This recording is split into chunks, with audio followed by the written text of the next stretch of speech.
감사합니다. 오늘은 이집트 예수를 찾아서 세 번째 시간입니다. 아기 예수님이 광역 카이로를 지나시다 라는 그런 타이틀로 오늘 말씀을 진행하겠습니다. 저는 화곡중앙교회 정영인 협동장로입니다. 자, 이제 우리가 3부에서도 역시 주인공은 누구예요? 아기 예수님입니다. 아기 예수님이고, 지역으로 따지자면은 어느 지역이라고요? 광역 카이로라고 하는 지역입니다. 그러니까 광역 카이로라고 하면은 우리로 따지자면은 거의 서울 정도의 규모로 보시면 돼요. 굉장히 큽니다. 그리고 인구가 2천만이 넘어요. 2천만이 지금 현재 인구가. 그러니까 우리가 보통 생각할 때 카이로가 그냥 그 국력이 약하니까 나라도 조그만할 걸로 생각하시면 안 돼요. 전체 면적으로 따지자면 우리나라의 10배 정도의 면적을 갖고 있습니다. 예, 그렇기 때문에 이런 광역 카이로 2천만에서 사람들이 북적북적하다. 자, 그러면은 이제 우리가 지난 시간 복습을 한번 잠깐 해보겠습니다. 제가 감히 아기 예수님에 대해서 좀 격이 떨어지는 표현일지는 모르겠지만 이런 표현을 한번 써보려고 해요. 어떤 표현이냐면 이집트 난민이라는 표현을 쓰고 싶어요. 이스라엘에서 헤롯에게 쫓겨가지고 이집트로 피난을 간 피난민 예수님이십니다.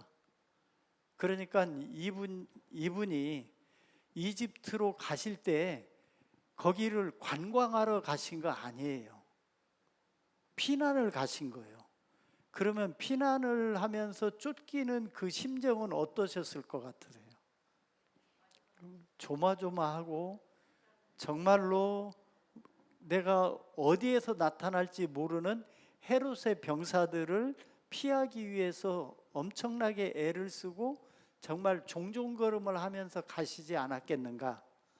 그래서 그런지 이 하이집트, 제가 말씀드렸죠. 하이집트라고 하면은 북쪽 이집트를 가리킵니다. 그러니까 이스라엘에서 넘어오면은 바로 하이집트를 만나는 거라고 했죠. 이쪽 지역에 가시면 이제 예수님은 바삐바삐 이 도시를 옮겨 다니십니다. 도시를 바삐바삐 옮겨 다니시면서 이동을 하시고 전체로는 3년 11개월 정도로 얘기가 되고 있고, 그렇게 따지다 보니까 이제 저 이집트의 중간 지역까지 가시는데, 이 중간 지역까지 가시는 것을 생각한다면 약 500km가 넘습니다. 그러니까 이스라엘에서부터 들어오시면요, 사실은 그 밑에 지역까지 내려가는 데만 1000km가 넘어요. 약 1200km 정도가 됩니다. 그러니까 그 거리가 우리가 생각하는 정도의 거리가 훨씬 넘는다, 이렇게 생각하시면 좋겠습니다. 복습 잠깐 하겠습니다. 자, 지도 없습니다. 첫 번째 도시 펠루시움. 제가 그래서 앞에다가 타이틀을 하나씩 달아놨어요. 관문도시 펠리시움. 두 번째 텔바스타는 고양이 신전 텔바스타. 모스토로드 세 번째 도시는 뭐가 특징? 목욕탕. 네 번째는 빌베이스인데 이건 구약 성경에 요셉과 야곱이 만난 장소. 그러니까 고센 지역을 형성하는 그 지역 중에 하나가 되는 거죠. 빌베이스. 그 다음에 예수님의 하나님의 어머니라고 표현하는 그 치테오토코스. 어떤 분은 이 치테오토코스를 얘기를 해줬더니 치토스 이러더라고요. 그래서 그것도 좋은 방법이다. 안 되면은 그렇게라도 해서 기억하시면 좋습니다. 치테오토코스입니다. 그 말이 변형이 돼서 다카도스라고 하는 지명을 지금도 가지고 있는 그 다카도스, 예수님의 신성에 대한 이야기를 이 논쟁으로 삼았던 그 초대교회 당시에 그 갈등을 엿볼 수 있는 데고, 그 다음에 이제 사마누드에 가서는 우물과 반죽 그릇이 있다는 얘기는 뭐냐면 마을 사람들이 환영해 줬다, 이런 특징이 있고요. 그 다음에 사카에 가서는 예수님의 발 뒤꿈치, 제가 농담 삼아서 믿음이 좋으셔야 발자국이 보이십니다 그랬어요. 그러니까 아마 그런 그 좀 시험 들 만한 분들을 위해서 거기 홍보물에 보면 발자국을 이렇게 그려놨어요. 이렇게 그려놔서 이게 예수님의 발자국입니다 하는데, 하여간 그런 사카를 지나서 사실 지금까지 가장 많이 다니는, 카이로에 있는 피난교회 말고 많이 다니는 지역이 어디냐?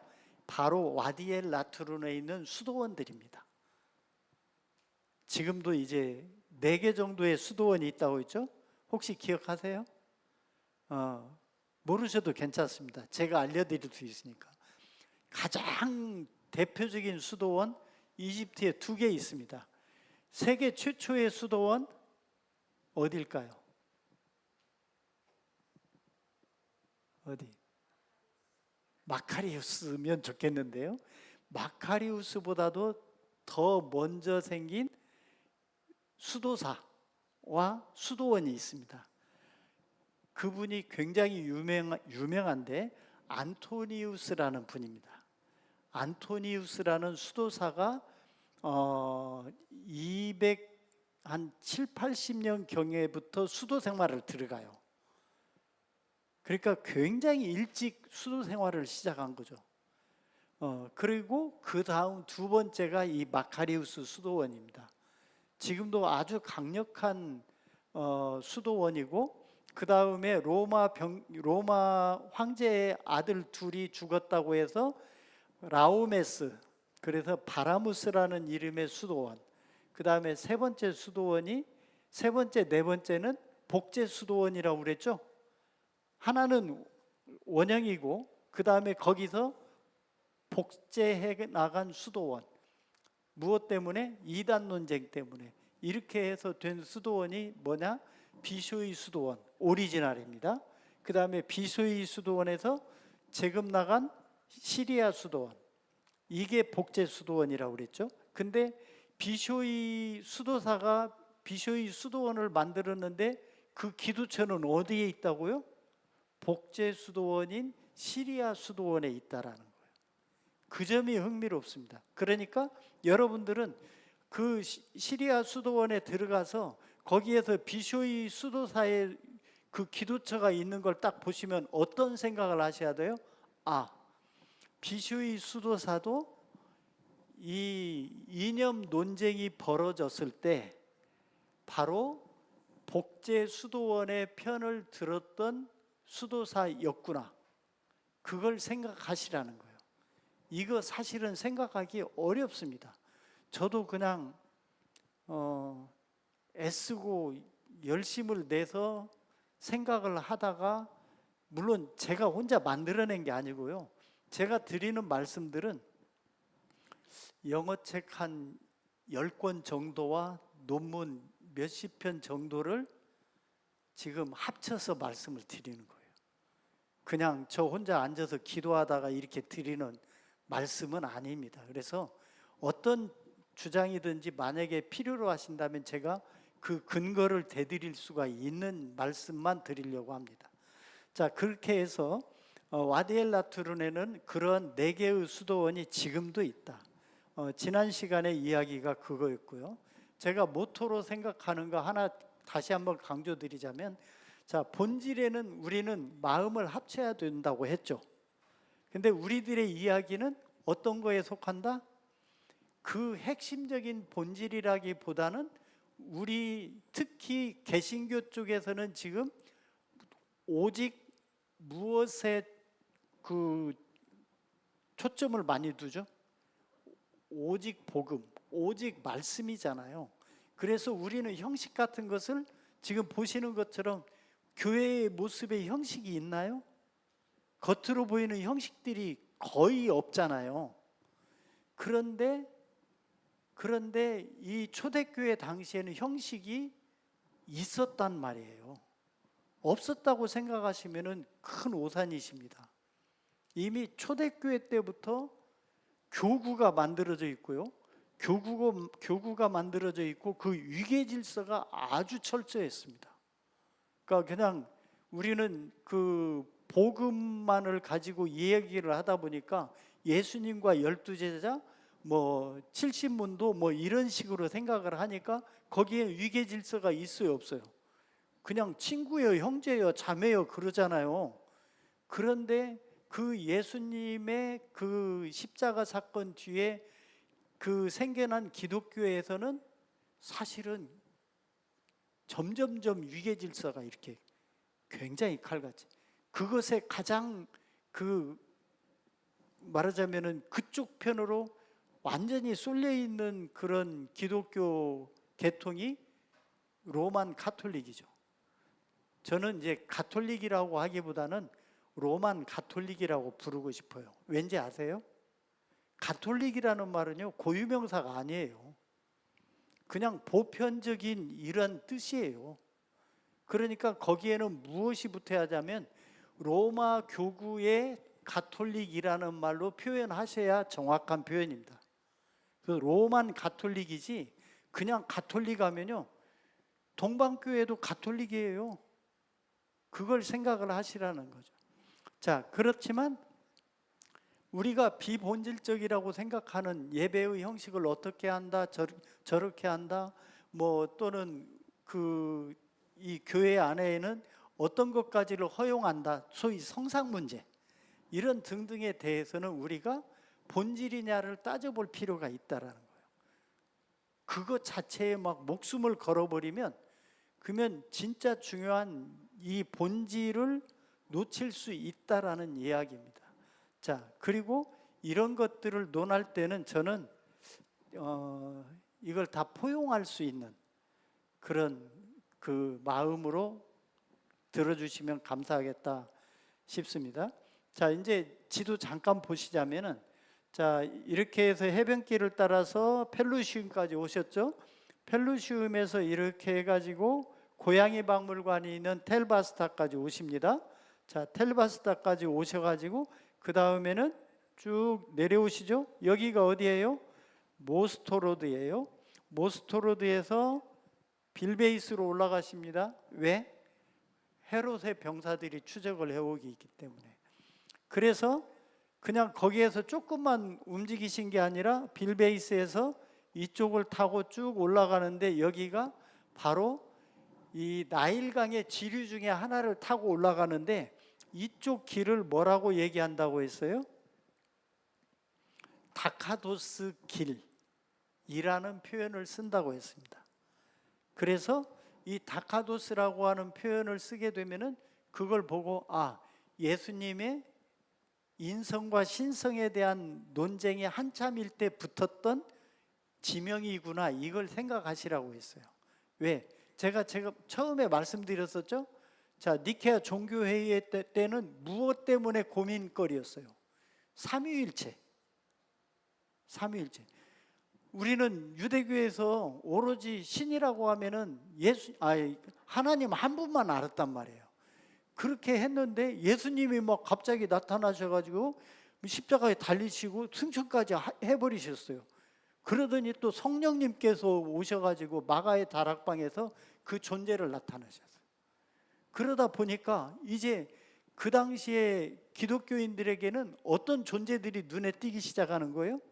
하나님은 기본이고 그 다음에 예수님이 눈앞에 왔다 갔다 하셨단 말이에요. 그 다음에 보니까 그 예수님뿐만 아니라 예수님이 가시고 난 다음 승천하신 다음에 보혜사 성령님을 보내주셨잖아요. 그러니까 이 존재에 대해서 고민을 한 거예요. 그걸 겨우 정리를 해낸 것이 325년의 니케아 종교회의예요. 그렇게 해서 정리를 해놓고 보니까 이제 남은 문제가 뭐예요? 그러면 좋다, 예수님이 하나님의 아들이라는 걸 인정하겠다. 근데 하나님의 아들이라고 인정을 해놓고 보니까 그래? 그러면 부자지간이네? 그러면은 아버지만한 아들이 있겠어? 그러면 예수님을 어떻게 평가해야 되는 거예요? 하나님의 90%만 아마 그 비슷하게 따라가고 나머지 10%는 좀 부족한 존재일 거야. 그러면 뭐예요? 그러면 이단이에요. 근데 처음에 그렇게 하면 이단이라고 누가 얘기를 해줬을까요? 안 해줬을까요? 해준 사람이 없죠. 그러니까 이 동네에서 이 말하고 저 동네에서 저 말하고 하니까 이거 안 되겠다, 이거 정리해야겠다고 한 것이 바로 칼케돈 공의회입니다. 거기에서 무엇을 초점으로 얘기를 했을까요? 삼위일체는 끝났고, 니케아 종교에서 칼케돈 공의회에서는 예수님의 인성과 신성 문제로 집중적으로 연구를 한 거예요. 거기서 정리를 하다 보니까 이제 양성론을 가지고 있느냐, 신성 인성 존재 인정하는, 아니면은 단성을 가지고 있냐, 인성만 갖고 있다든지 신성만 갖고 있다든지, 또는 뭐 이 두 개가 뭐 따로 분리돼서 존재한다든지 하나로 합쳐져서 존재한다든지, 이런 굉장히 다양한 거에 대해서 이제 그 정리를 한 것이 칼케돈 공의회입니다. 근데 이 정리가 지금도 사실은 명료하지가 않아요, 신학적으로도. 근데 그때 당시에 이 알렉산드리아에 있던 기독교인들은 어떤 취급을 받았냐면, 알렉산드리아가 신학적으로 굉장히 발달되어 있는 도시라고 한다고 했죠. 인구도 많다고 했어요. 그랬는데 이 칼케돈 공의회에서 단성론자로 제명을 당해버려요. 근데 요즘 같으면 제명당해도 별 문제가 없어요. 근데 그때 당시에 제명을 당하는 것은요, 곧 죽음을 의미하는 거예요. 실제로 시리아 안디옥에도 그 대주교가 있다고 했죠. 총대주교가. 그 총대주교가 어떻게 그 칼케돈 공의회 뒤에 어떻게 되느냐면, 이 알렉산드리아까지 피난을 와요. 근데 알렉산드리아도 이단으로 제명당했잖아요. 근데 시리아 안디옥은 굉장히 바로 핍박이 심해졌는데, 알렉산드리아는 핍박을 바로 시작을 못해요. 아마 여러 가지 이유가 있었겠지만 제 추정을 덧붙인다면 워낙 커요, 규모가. 시리아 안디옥하고는 비교가 안 될 정도의 인구가 뭐 50만이냐 100만이냐 할 정도에서의 기독교 그 교파가 형성되어 있는 데를 바로 단죄한다고 해서 거기를 그 말하자면 무력으로 제압할 수 있는 그런 상황이 아니었다는 거죠. 그래서 시리아 안디옥의 총대주교가, 교황이죠, 그분이 알렉산드리아 콥트 정교회의 교황에게 와서 의탁을 해요. 의탁을 하는 그런 사건까지 있을 정도입니다. 자, 그렇게 해서 여하간 이제 이단 문제, 이 다카도스 얘기하다가 제가 지금 좀 흥분해 가지고 그 말씀 안 드려도 될 것까지 지금 말씀드렸는데요. 그래서 이제 그 다음에 간 게 사마누드라는 지역이었죠. 사마누드라는 지역을 통해서 가가지고 그 다음에 이제 간 것이 이제 사카까지 간 거. 그 다음에 사카에서 와디엘 라투른으로 가셔서 이제 이렇게 되셨고, 오늘 어디로 가실까요? 오늘 이제 10번째 지명이죠. 어디예요? 아인샴스. 여기는 대표적인 물건이 뭐가 있을까요? 마리아 나무라고 하는 나무가 지금 있습니다. 그러니까 우리가 가서 지금 성지순례를 하게 되면은 이런 마리아 나무 가서 보는 거예요. 근데 이런 배경을 알고 가서 보셔야 그게 의미가 있는 거지. 그냥 가서 보면요, 담장 안에 있는 마리아 나무나 담장 밖에 있는 나무나 다를까요? 같을까요? 같아요. 그냥 보면 그 나무가 그 나무예요. 발삼나무입니다. 그냥 열매가 열리는. 지금도 그 열매, 그 제가 거기 관리인이 하나 주더라고요. 근데 그거 열매 준다는 건 무슨 의미겠어요? 팁을 달라는 얘기예요. 팁을 줬죠. 가서 눈치를 잘 살피셔야 돼요. 그래서 뭔가 제가 팁을 줄 것 같으면 조용히 이 소매자락 끌고 한쪽으로 데리고 갑니다. 그래서 그쪽 지역에서 좀 진귀한 것을 보게 해줘요. 그러면은 한 50파운드 쥐어주면 됩니다. 50파운드면 얼마인지 아세요? 1달러입니다. 1달러. 저는 그냥 팍팍 써요. 가서 그냥 1달러 달라고 하면 그냥 줍니다. 왜? 제가 이렇게 여러분들께 소개할 수 있는 귀중한 사진들이 그렇게 1달러씩 주고 찍어온 사진이에요. 예. 자, 그래서 아인샴스로 가십니다.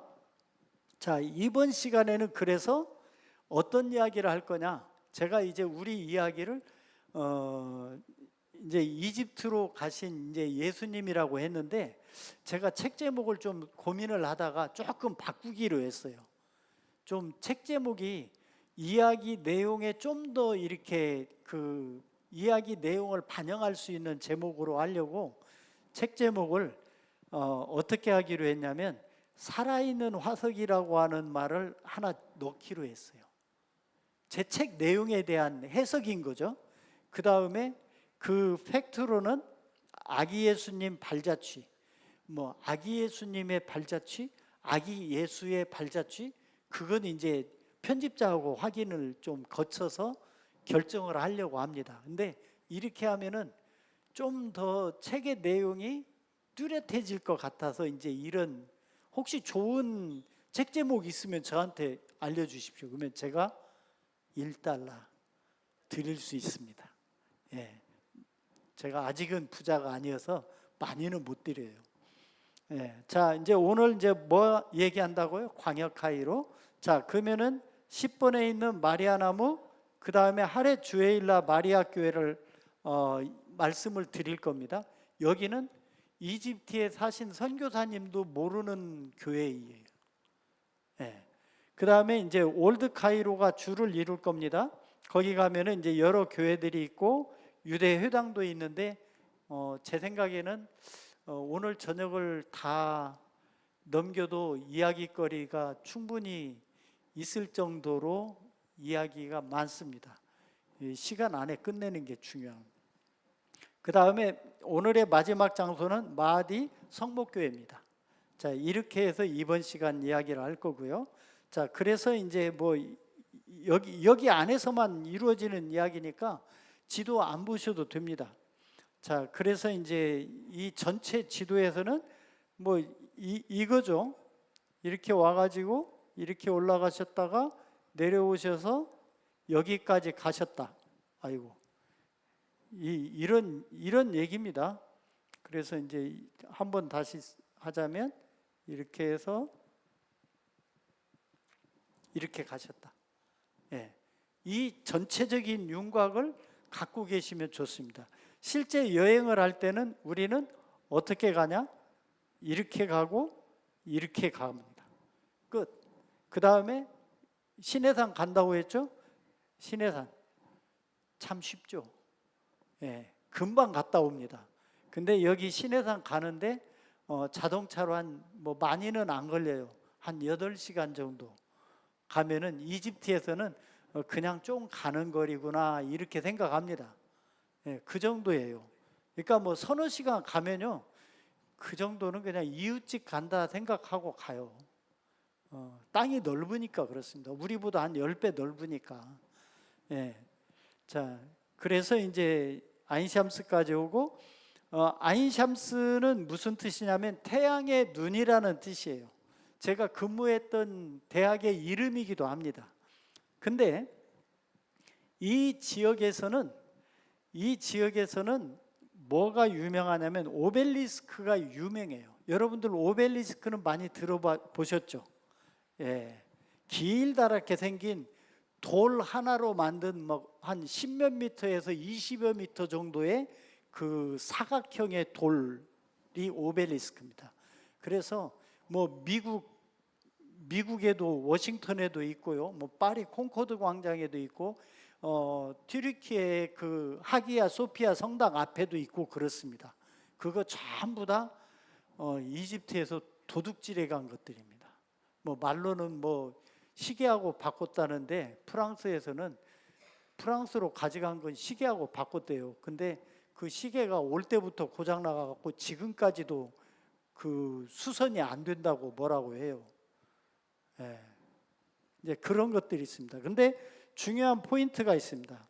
이 지역이 태양신 숭배의 중심 지역입니다. 태양신 숭배의 중심 지역. 그러니까 오벨리스크가 무엇의 상징이에요? 태양신의 상징이에요. 태양신의 상징. 자, 그래서 성경에 보니까 요셉의 아내가 누구예요?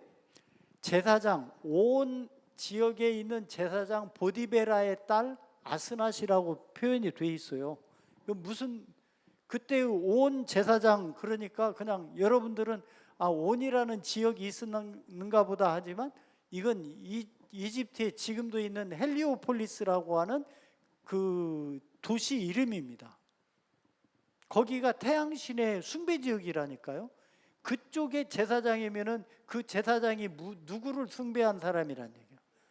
태양을 숭배한 사람이라는 얘기예요.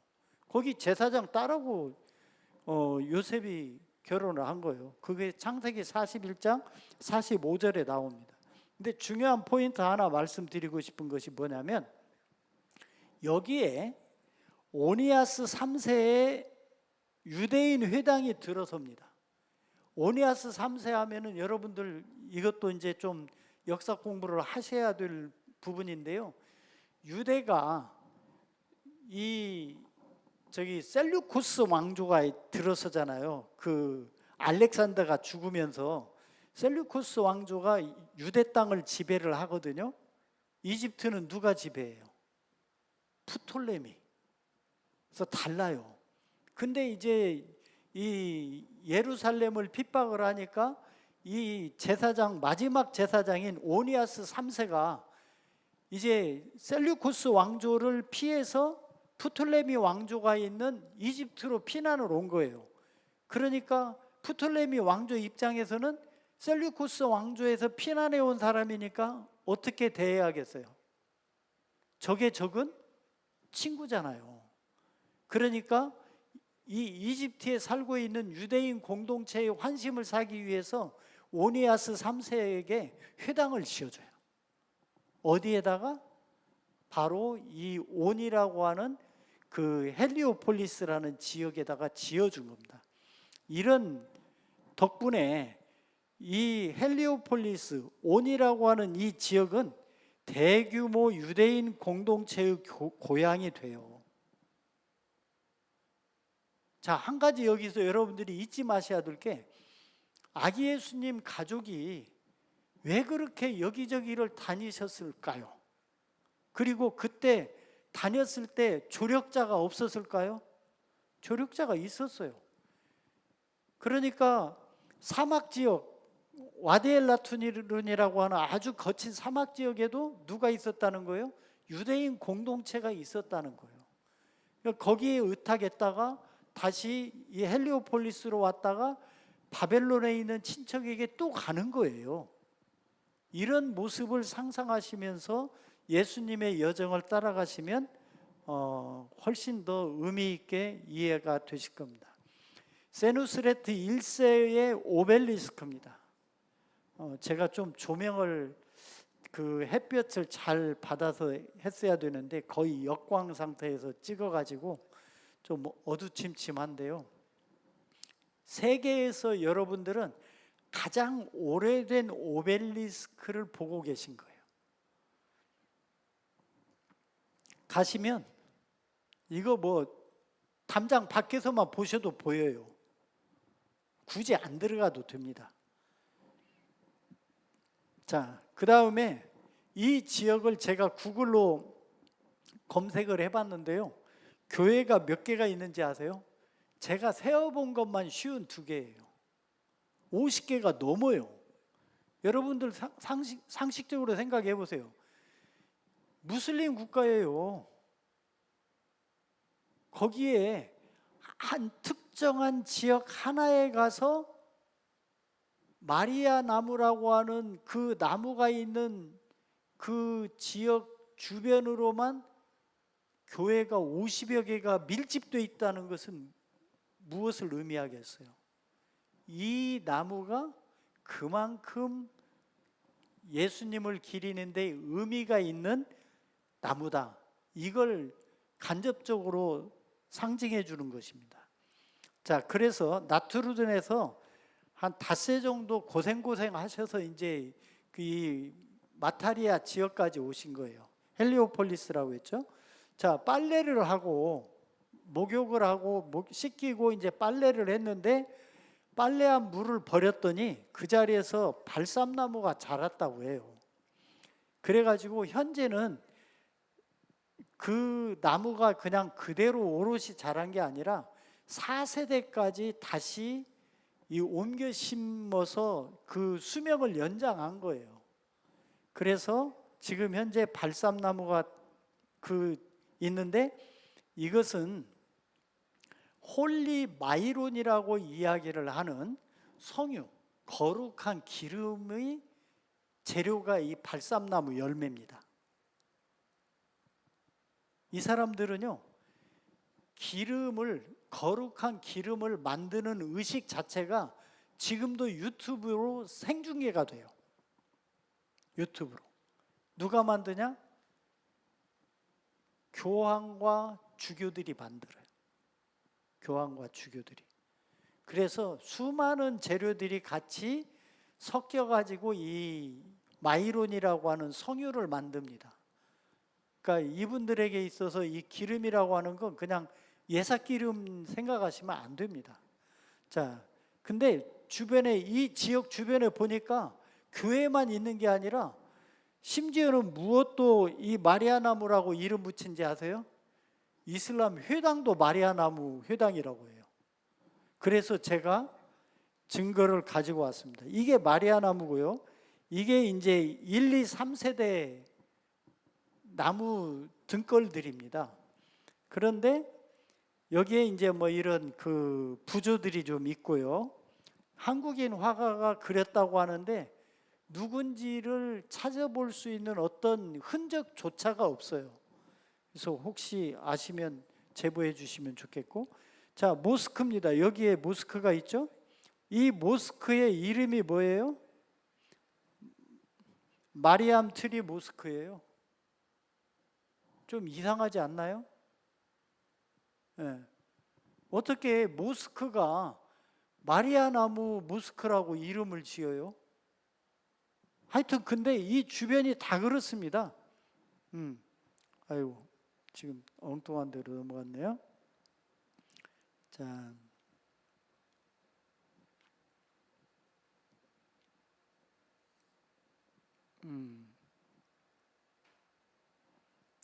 그래서 여기에 보면요, 공원이 있어요. 공원도 마리아 나무 공원이에요. 자, 여기에 도로 이름은 뭐예요?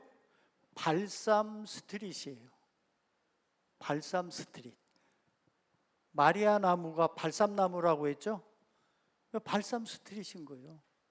이런 것들이 있으니까 우리가 가볼 만하지 않겠어요?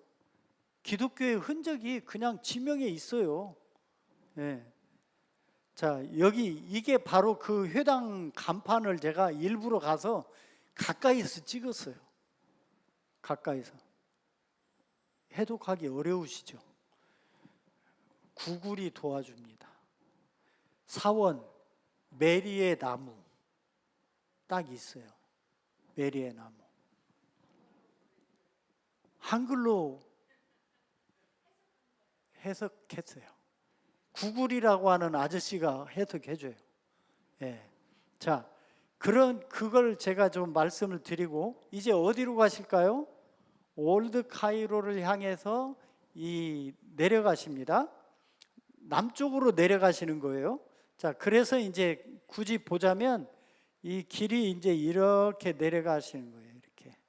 그래서 하루 정도가 17.4km더라고요. 제가 재봤더니. 그래서 하루 정도를 걸어가셨을 것 같다. 제가 하루에 몇 킬로 간다고 말씀드렸죠? 15킬로 정도 가셨을 것이다.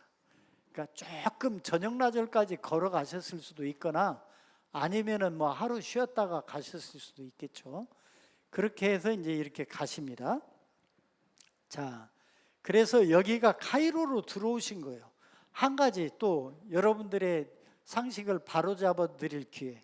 이 카이로라는 지명이 도시가 언제 생겼다고 말씀을 드렸죠? 제가 말씀드렸었는데 900년대 969년에서 생겨요. 그러니까 예수님이 여기 지나다니실 때 옆에 카이로 타원이 뭐가 있었겠어요? 없었겠어요? 없었다는 얘기예요. 지금이니까 복잡하죠. 예전에는 같으면 아마 그냥 황량한 들판을 걸어가셨을 걸로 생각이 돼요. 예.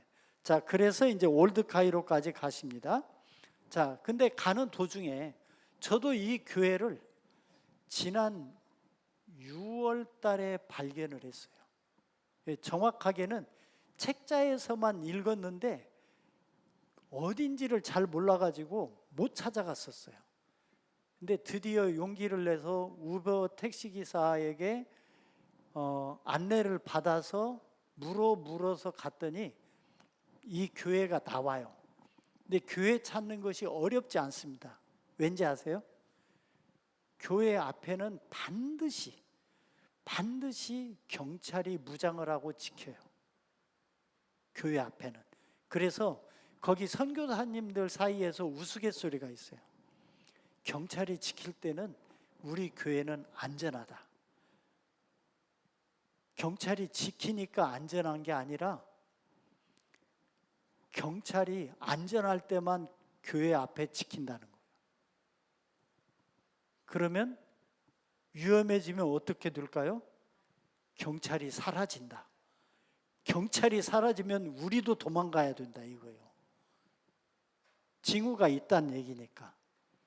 그렇지만 하여간 무장경찰이 지켜요. 그 앞에 바리케이트를 쳐놓고. 그래서 보니까 바리케이트가 있어요. 그러면 저기에 틀림없이 교회에 있다 하고 들어갔는데 정말로 그 제가 찾던 교회가 있는 거예요. 자, 여기에서 포인트는 뭐냐? 축복의 샘이 있는데 에스겔서 47장에 나오는 성전에서 축복과 번성의 물이 흘러나오는 그런 환상 속의 교회가 제가 가서 보니까 제 눈앞에 있는 거예요. 저도 정말로 눈을 비비고 봤어요. 아니 진짜로 이런 교회가 현실 속에 존재한단 말이야? 이런 생각이 드는 거예요. 제 말이 안 믿겨지시죠? 제가 지도를 갖고 왔어요. 이 지도를 뚫어지게 보시다 보면 수면제 없이 잠드실 수 있어요. 그 정도로 너무 복잡하고 꼼꼼하게 그려놨죠. 예. 자, 그냥 저를 따라 제 설명을 따라서 그냥 따라오시면 됩니다. 자, 여기에는 어렵게 생각하실 거 없습니다. 여기에는 교회가 이렇게 하나가 있습니다. 이렇게 교회가 하나 있고 여기에 작은 교회가 하나 있고 교회가 2개 있다 생각하시면 돼요. 근데 성소가 어느 쪽에 있다?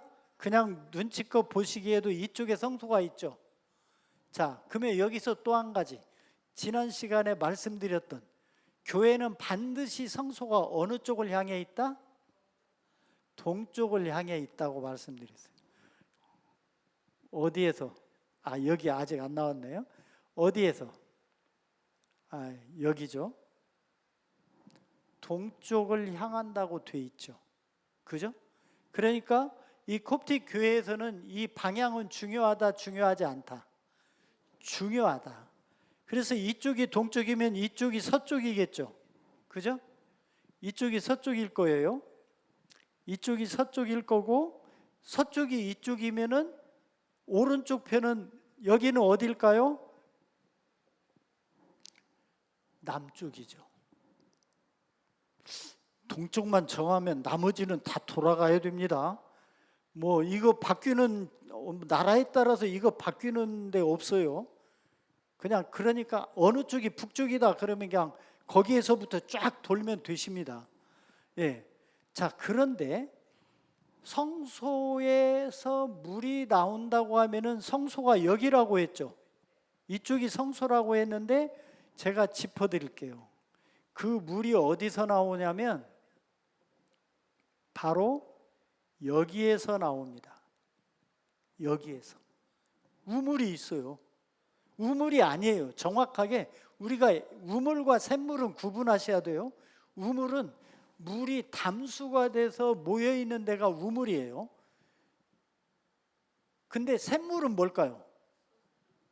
물이 솟아나오는 데가 샘물이에요. 여기는 어디라고요? 우물이 아니고 샘물이에요. 물이 솟아나와요. 그래서 여기가 바로 축복의 우물, 성스러운 우물이라고 이름이 붙어 있어요. 여기 팻말이 있죠? 여기 팻말에는 거룩한 우물 이렇게 돼 있어요. 근데 이제 축복의 우물이라고 하는 이유가 뭐냐? 이 우물을 통해서 많은 사람들이 치유를 받았다는 얘기예요. 치유를. 우리나라에서도 예전에 이단 중에 한 분이 자기가 뭐 이렇게 한 축복한 물 가지고 그 신도들이 막 먹는 것뿐만이 아니라 막 상처에다 바르고 이 난리를 다 쳤죠. 예. 박태선 장로의 전도관. 예전에 전도관이라고 했어요. 지금은 천부교라고 하는데요.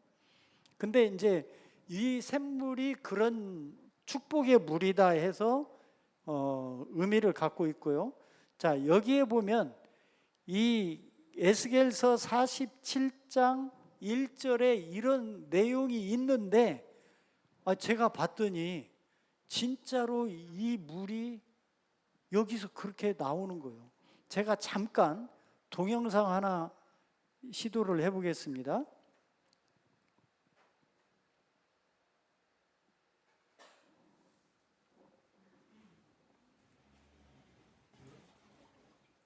소리는 안 나네요.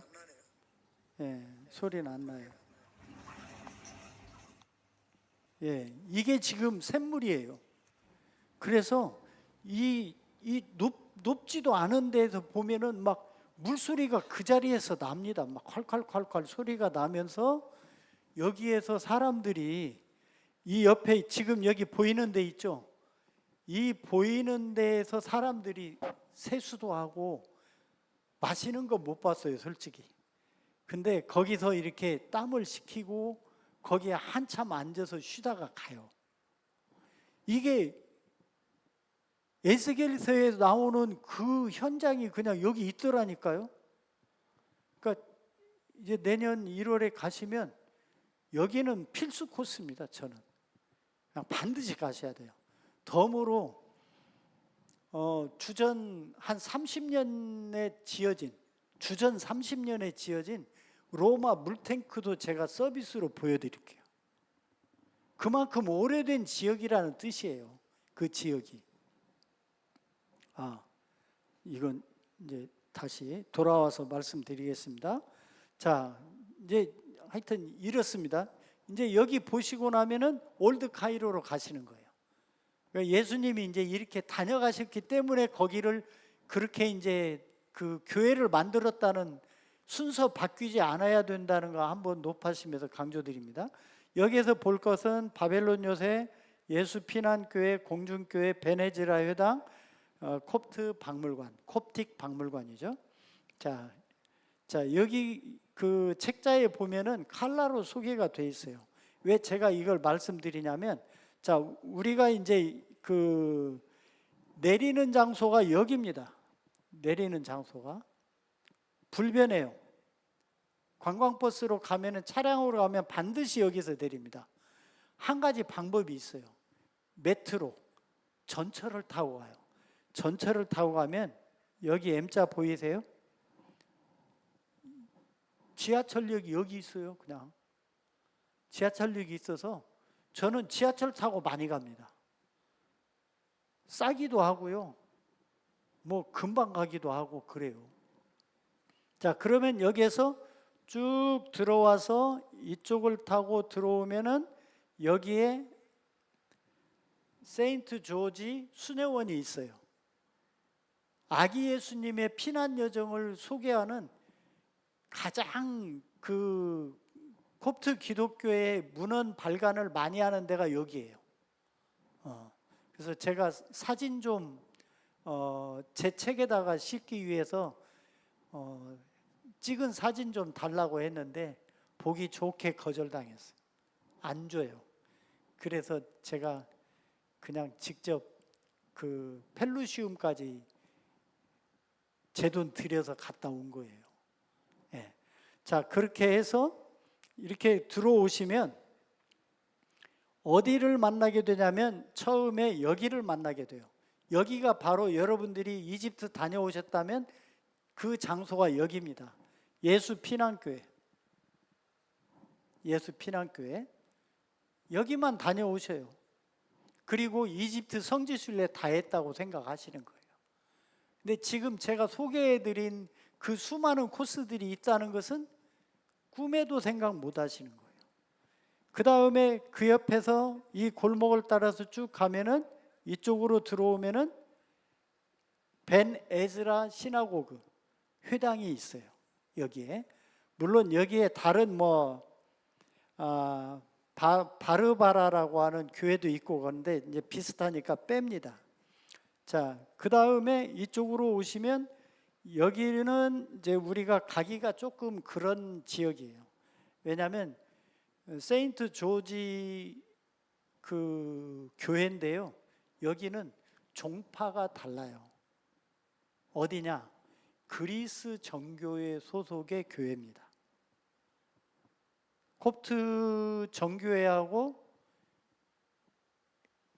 아주 친하게 지낼까요? 조금 덜 친하게 지낼까요? 덜 친하게 지내요. 왜냐? 칼케돈 공회에서 갈라져 나왔다고 했죠? 그때 결국에는 알렉산드리아도 핍박이 들어와요. 그때의 핍박은 어떤 핍박이라고요? 그냥 우리 나는 너하고 이야기 안 하고 지낼 거야가 아니라 그냥 잡아서 죽인다니까요. 그런 관계 속에서 지내요. 지금은 안 그렇습니다만. 그래서 여기에 그리스 정교회가 있고 이쪽이 바로 그 바벨론 요새라고 하는 유명한 요새가 있는 거예요. 자, 그 다음에 이쪽으로 가면은 여기가 바로 메달린 교회, 행잉 처치. 우리말로는 공중교회라고 얘기합니다. 이제 제 제자들 중에 일부는 이 교회를 갖다가 교수형 교회라고 하는 친구도 봤어요. 그래서 제가 막 뭐라고 하죠. 너희 콥틱 기독교에 대해서 이렇게 무지하다니 제가 혼내요. 근데 뭐 관심이 없는 콥틱 청년들도 많이 있으니까 그럴 수 있기는 있습니다. 자, 이렇게 보면은 올드 카이로를 다 보시는 거예요. 올드 카이로를. 자, 그래서 이제 한번 여기를 보시겠습니다. 자, 이제 이건 이제 잠깐 머리를 식히시라고 제가 이제 올드 카이로를 가면은 메트로를 타고 갈 거 아니에요. 아까 이제 메트로 여기 있다고 했으니까 이제 여기를 통해서 가면은 메트로 승차권이 이렇게 생겼습니다. 근데 거기에 재미있는 것이 이렇게 잘 보이실지 모르겠습니다만은 여기에 숫자가 써 있어요. 숫자가. 이것이 무엇이냐? 자, 여기는 이렇게 돼 있죠? 숫자 2입니다. 점이 있죠? 점은 뭘까요? 맞습니다. 아주 탁월하신. 그 다음에 이것은 뭘까요? 똑같죠? 처음에 썼던 이자.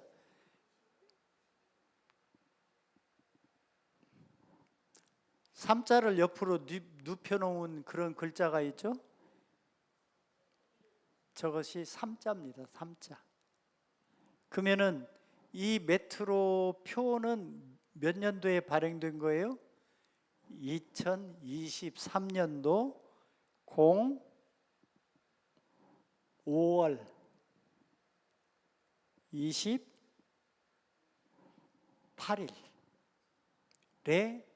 제가 메트로를 탄 겁니다. 여러분들께서는 아마 메트로를 타셔도 이제 이거 찍혀 있는지 없는지 흔적도 막 그 흐릿하고 해서 잘 안 보이셔요. 자, 그러면 이제 메트로가 이렇게 생겼습니다. 근데 여러분들이 여기서도 뿌듯해 하실 것이 현대로템의 이집션들이 제일 좋아하는 에어컨이 나오는 메트로라는 겁니다. 그 말은 무슨 말이냐? 현대로템이 안 만든 건 에어컨이 없다. 이걸 우리가 농담 삼아서 하는 말이 가야콘이라고 합니다. 가야 시원한 바람 들어온다고 해서 에어컨이 아니고 가야콘이라고 얘기를 했었어요. 근데 현대로템이 딱 마크가 붙어 있어요. 한국 사람으로서 대단히 뿌듯합니다. 그래서 이집션들이 현대로템 차량이 올 때까지 차를 안 타요. 기차를 패스 하다가 현대로템 기차가 오면은 그러면 올라타는 거예요. 그래서 내부를 보면은 이렇게 깔끔합니다. 이건 굉장히 깔끔한 거라고 봐주셔야 돼요. 예. 그래서 특이한 것은 셔터가 있어요. 창문에 철제 셔터가 내려갑니다. 예. 자, 그리고 여기 역 이름이 내리는 역 이름이 마르기르기스 역이에요. 자, 이게 역입니다. 그리스 정교회 교회 건물이 그냥 바로 보여요. 자, 마르가 무슨 뜻이냐? 여기 마르라고 있죠?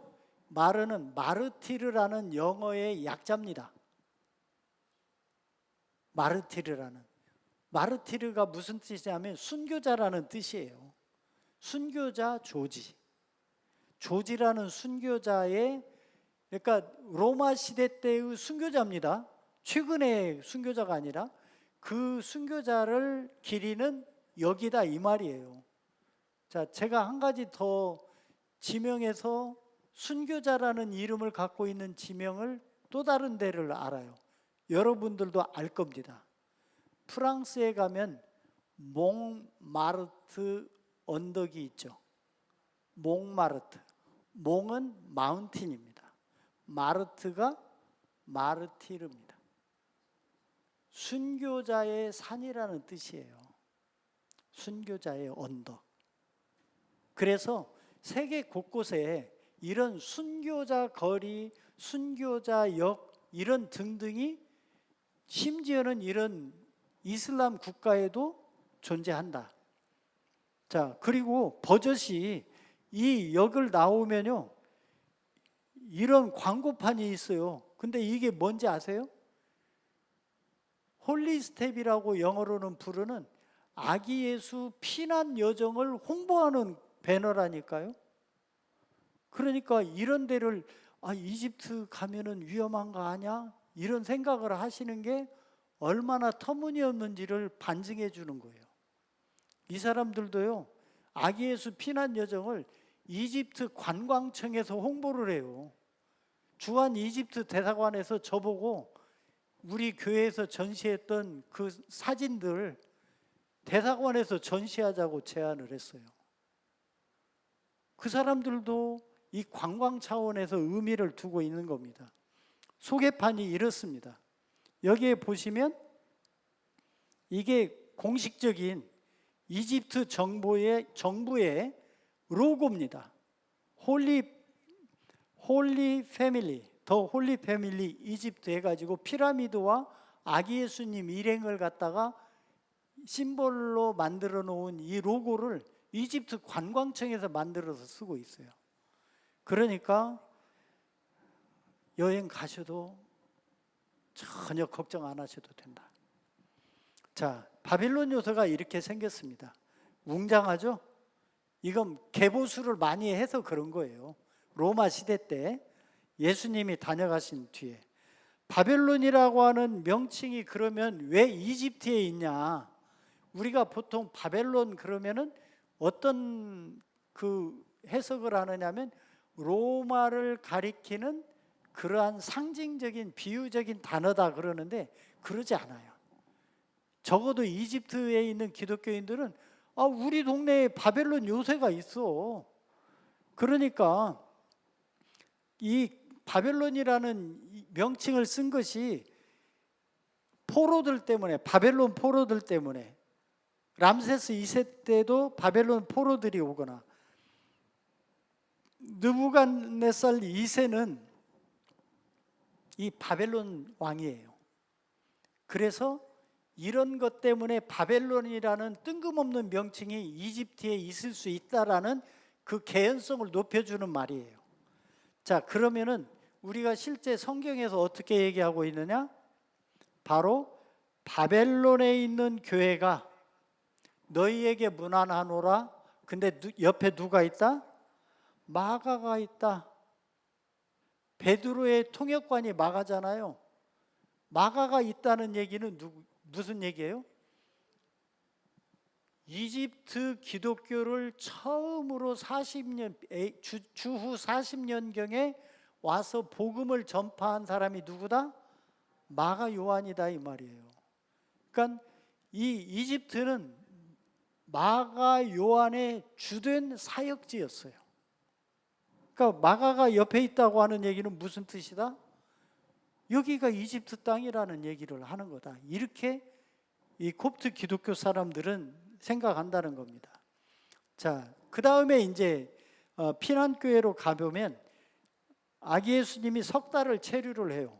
그리고 석 달 체류한 뒤에 이제 더 남쪽으로 내려가는데 그 구체적인 그 전승이 뭐냐면 그 요셉, 아기 예수님의 아버지인 요셉의 친척이 너희들 더 남쪽으로 가야 안전하겠다 해가지고 이동을 한다고 그런 이야기가 전해져 내려옵니다.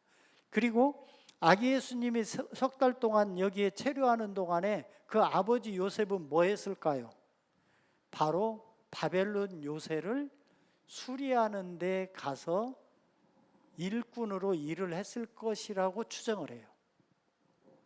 자, 그래서 콥트 교회 중에서는 가장 오래된 교회에 속한다. 주 4세기경으로 추정합니다. 300년경이죠. 그러니까. 근데 여기는 세르기우스와 바쿠스라고 하는 4세기 순교자를 기리는 교회로도 알려져 있어서 지금은 아부세르가 교회라고 하는 이름으로 더 많이 불려요. 우리나라 사람들만 아기 예수 피난교회라고 불러요. 네. 자, 그래서 입구에 가면 바로 이 배너부터 볼 수 있어요. 여러분들 이제 배너를 보실 줄 알아야 된다고 했죠. 교회 방문하시면 배너부터 보셔야 돼요.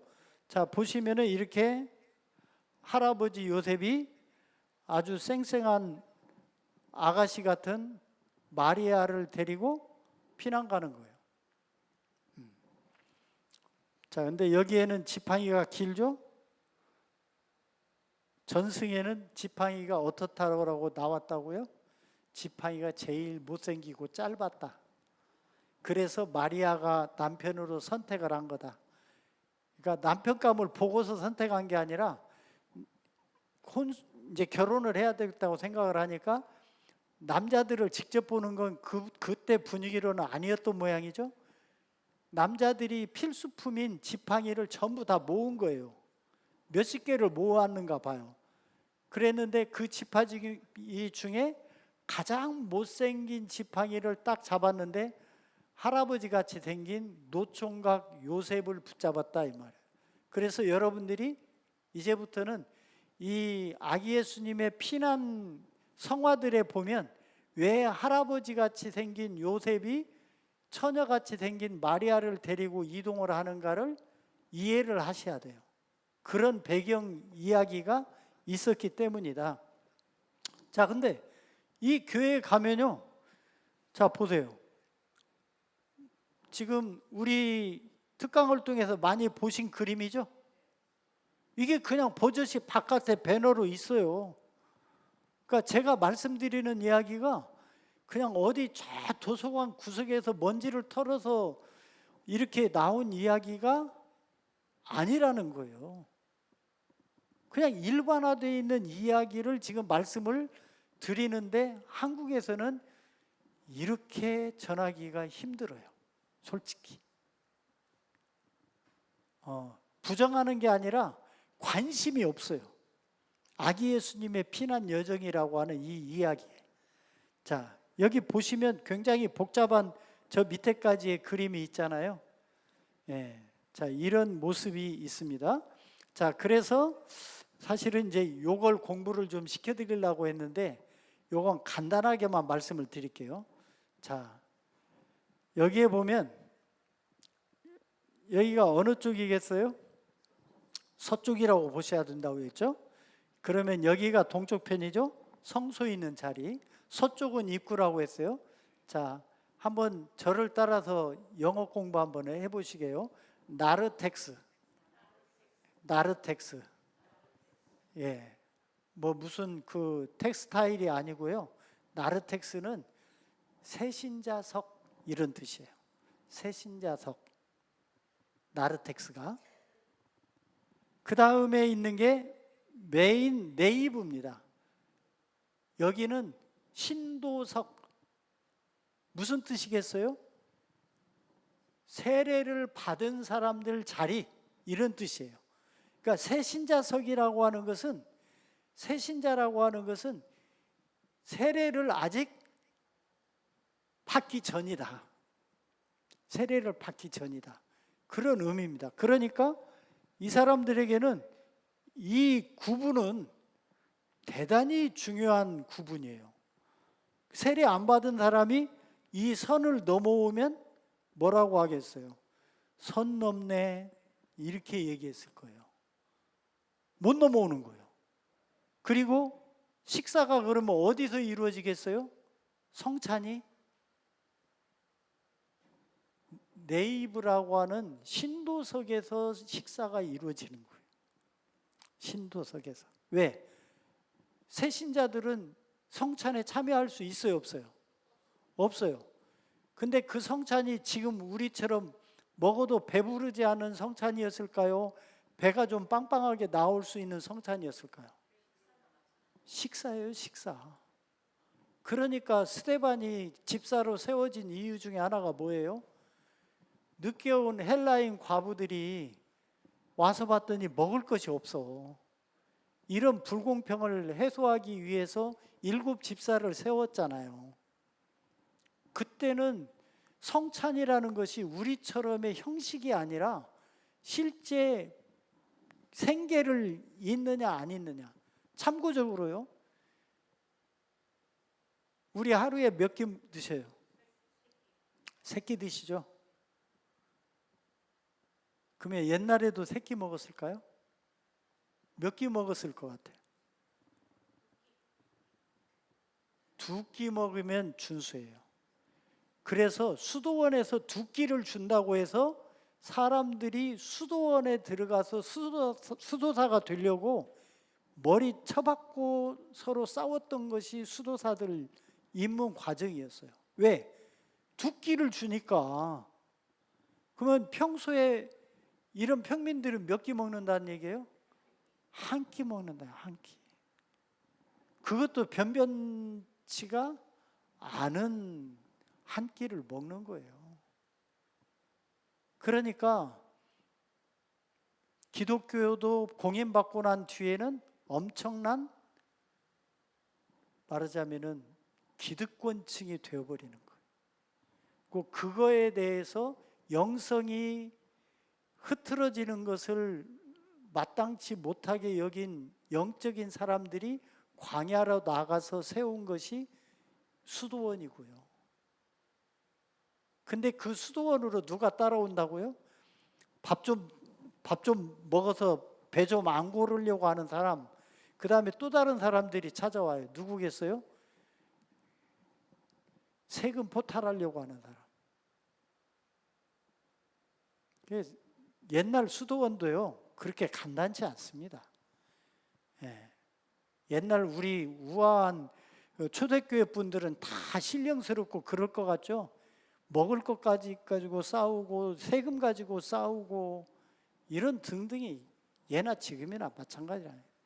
이렇게 해서 이제 세 등분 한다는 거 기억하시면 좋겠고요. 자, 여기에는 지하실이 있습니다. 피난교회니까. 이 지하실이 뭐겠어요? 아기 예수님이 3개월 동안 체류했던 동굴. 그러니까 여기가 성소라고 한다고 했죠. 그러면 지하실에는 아기 예수님의 동굴이 있고 그 위에 지상층에는 성소가 있는 거예요. 그러니까 성소가 아기 예수님의 처소를 깔고 앉은 거예요. 영빨 받으려고 쉽게 말씀드리자면 그런 구조라는 것을 아시면 좋겠습니다. 자, 입구가 이렇게 생겼어요. 여기가 내려가는 계단이고 여기가 아기 예수님 일행이 썼다고 하는 우물이 있습니다. 그래서 내려가서 보면은 바로 여기가 그 피난 동굴이에요. 물론 당연히 리모델링 했죠.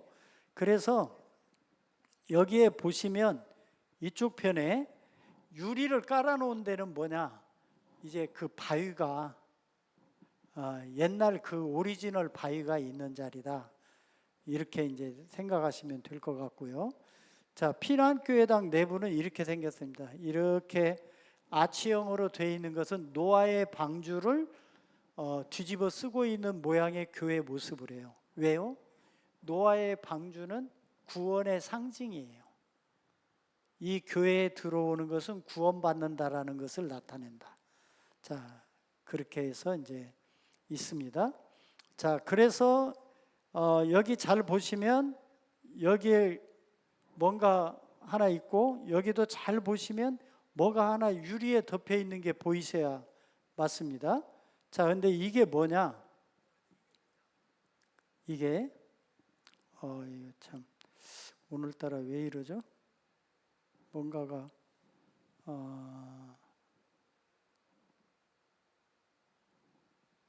말을 안 듣는데요. 자, 이것이 바로 이제 나중에 말씀을 드리겠습니다. 여기가 주현 세례탕이라는 거예요. 무슨 표현을 썼다고요? 주현. 우리 이제 그 개신교에서는 잘 안 쓰는 표현이죠. 주현. 주님이 나타나셨다. 언제 나타나셨을까요? 크리스마스 때? 그거 아니에요. 바로 세례 요한에게 세례 받으실 때 주님이 나타나셨다라는 표현을 써요. 그러면은 예수님이 태어난 것은 어느 지방의 작품일까요? 그걸 기념하는 풍습은 라틴어를 쓰는 로마 지역의 풍습이에요. 제가 말씀드렸죠.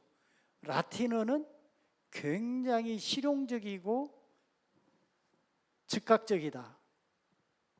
그런 말씀을 드렸어요. 근데 동방에서는 그게 아니에요. 예수님이 언제 나타났냐? 세례 받으실 때. 이는 내 사랑하는 아들이다. 라고 하늘에서 음성이 들릴 때 예수님이 나타나신 거예요. 그것을 기념하는 세례탕이 이 주현 세례탕이에요. 자, 여기는 그냥 침례탕이에요. 침례탕. 언제? 4세기 무렵에 굉장히 깔끔해 보이는 최근에 만든 듯한 4세기 무렵에 침례탕이 있습니다. 근데 어느 쪽에 있을 것 같으세요? 또 서북 쪽입니다. 서북 쪽. 동서남북 잘 가늠을 좀 하셔요. 이제 이집트에 가시거나 또는 이제 그런 그 사진들을 보셨을 때 이 동서남북으로 이렇게 기준해서 이 사람들은 꼭 교회를 위치시킨다고 했잖아요. 그래야 그분들의 영성을 좀 영향을 받습니다. 자, 공중교회로 가보겠습니다. 여기는 목가담이라고 하는 동굴교회가 또 있어요. 목가담 기적과 관련된 교회입니다. 이것은 주후 10세기 주 10세기 사건이에요. 근데 특이한 게 왜 공중교회냐? 바빌론 성체의 보루 위에다가 교회를 얹었어요. 그 공중에 떠 있는 겁니다. 그래서 공중교회예요. 근데 여기에서 이제 제가 주장하는 거 하나가 팔메트 문양이라고 하는 걸 제가 발견했어요. 이건 콥트 정교회에서도 얘기하지 않는 저만의 이야기입니다. 그러니까 혹시 누가 뭐라고 따지면 그냥 저 정영인 장로가 그랬다고 하고 넘기세요. 아마 처음 들어보는 얘기일 겁니다. 왜냐? 팔메트 문양은 지금도 건축학에서 쓰고 있는 도안이에요. 근데 언제 생긴 거냐? 주전 15세기경에 생겼어요. 주전 15세기경에 이집트에서 시작한 문양입니다. 자, 이것도 말씀드리려고 했는데 이것은 이제 좀 넘어가겠습니다. 이게 공중교회인데, 자 보시면 이게 보루예요. 이게 보루. 보루가 밑에 있는 겁니다. 교회가 그 위에 얹어져 있고, 보루 2개 위에 얹어져 있는 거예요. 여기에도 뭐가 있다고요? 나르텍스, 새신자석,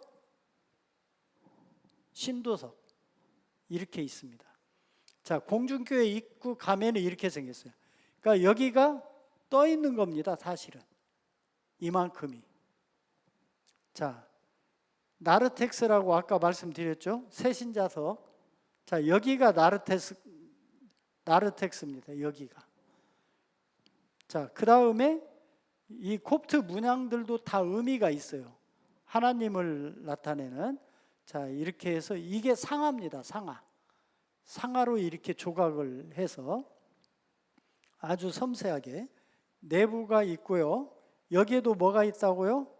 세족식을 하는 라칸이라고 하는 도구가 있어요. 이게 있는 교회는 오래된 교회입니다. 지금 교회들은 이거 안 만들어요. 그냥 세숫대야 쓰더라고요. 예배 의식을 할 때 보니까. 자, 그렇게 되고 설교단이 있는데 여기에 뭐가 있다고요? 이게 바로 팔메트입니다. 팔메트고 밑에 가서 십자가 문양을 넣어놨죠. 자, 이렇게 해서 이제 제가 확대를 좀 시켜서 보여드리고, 자, 여기가 기둥입니다. 바닥이고, 여기가 바닥이에요. 지금 일부러 공중에 떠 있다는 것을 보여주기 위해서 유리를 깔아놨어요. 가서 보면 상당히 높습니다. 그러니까 이게 교회 바닥인데 교회 바닥 밑으로 보면 뭐가 없어요. 그냥 공중에 떠 있는 겁니다. 자, 그래서 교회에서 바라보면은 건너편에 있는 바벨론 요사가 그렇게 낮게 보인다니까요. 예, 아래로 보여요. 그러니까 보루 위에 지어졌기 때문에 이게 가능한 시선이고요. 이분은 카이로까지 오는데 아마 한 5시간 정도 차를 타고 오신 분이에요. 아이들을 데리고. 그냥 이 복장들을 한번 보세요. 잘 차려입은 것은 아니죠. 시골에 있는 아이들이 지금 성지 순례로 온 겁니다. 시골에 있는 아이들이. 그래서 이제 이렇게 사진을 한 장 찍어드렸어요. 자, 이제 이 모습 기억하시고요. 그 다음에 이게 이제 목갓담 기적입니다. 이게 바위예요. 스토리가 긴데 한마디로 무슬림들이 이 콥트 기독교를 갖다가 시험한 거예요. 겨자씨에 하나만한 믿음만 있으면 이 산들어 들려서 저쪽으로 옮겨가라고 한다고 해도 된다고 했지. 너 그 믿음도 없어? 만약에 그러면은 이 바위를 들어서 이렇게 못 옮기면 너희들 믿음이 없으니까 내가 다 죽일 거야. 이렇게 나온 거예요. 그래서 기도를 하고 드디어 그 당일날 이 돌을 옮겼다고 해가지고 목갓담 교회가 지금도 있습니다. 예. 그래서 이 교회가 이렇게 생겼어요. 약 15,000에서 2만 정도가 한꺼번에 예배를 드릴 수 있어요. 근데 이 예배 처소에 한쪽에 누가 있는지 아세요? 무슬림들이 앉아서 예배를 드려요. 왜? 아쉬운 게 있으니까. 뭐가 아쉬울까요? 아프거나 힘든 일이 있어. 그러니까 한쪽에 와서 예배를 드려요. 하나님이 도와주시라고. 자, 문신들이 있는 거 있고요. 벤 에즈라 회당에서는 게니자 문서 28만여 점이 발견이 돼요. 자, 느헤미야에 나오는 에스라가 발견한 미완성 모세의 토라가 여기에서 발견이 됩니다. 그리고 모세의 출애굽 장소고 예레미야 묘지 장소라고 알려져 있어요. 아기 모세를 건진 장소로도 알려져 있습니다. 그래서 이제 그래서 여기가 이제 그 게니자 문서를 이렇게 보관했던 장소가 여기입니다. 자, 그래서 이제 이 안이 이렇게 화려해요. 가서 그냥 구경할 만합니다. 눈 호강 됩니다. 자, 그 다음에 이제 좀 더 클로즈업 시킨 거고요. 자, 여기에 이제 메모리얼 스톤이 있고, 그 다음에 설교단이 있어요. 여기가 설교단입니다. 여기가. 그 다음에 토라 아크라고 해서 제일 앞에 우리로 따지면 성소 같은 데가 있고요. 자, 여기에 이제 여호와라고 하는 이름이 쓰여져 있는데 그걸 거꾸로 제가 뒤집었어요. 뭐 뒤집으면은 아랍 글자로 알라가 됩니다. 알라가. 그래서 그렇게 생긴 엽서를 팔기도 해요. 엽서도 팝니다. 게니자 입구가 이렇게 생겼습니다. 2층에. 자, 그 책자들이고, 그 다음에 이제 정결 의식을 하는 곳이 밖에 있고 그래요. 이제 골목 서점의 이제 모습이고요. 콥틱 박물관에는 예레미야 수도원의 유물 등이 있어요. 이게 그 겉모습이고, 이제 여기는 건너뛰고 내부 모습인데, 요거 하나만 보자면 이것도 침례탕입니다. 침례탕인데 여기에 배수구가 있어요. 근데 이거의 원래 용도는 뭐냐? 기둥이에요, 기둥. 기둥 머리. 근데 속을 파가지고 침례탕으로 쓴 겁니다. 그런 걸 보고, 이제 이것도 팔메트죠. 이것도 팔메트라고 하는 문양입니다. 이집트 전통. 이 그림이 흥미로운데 왜 흥미롭냐면 오른쪽에 있는 두 사람이 비포 애프터입니다. 뭐겠어요? 누구예요? 아담과 이브예요.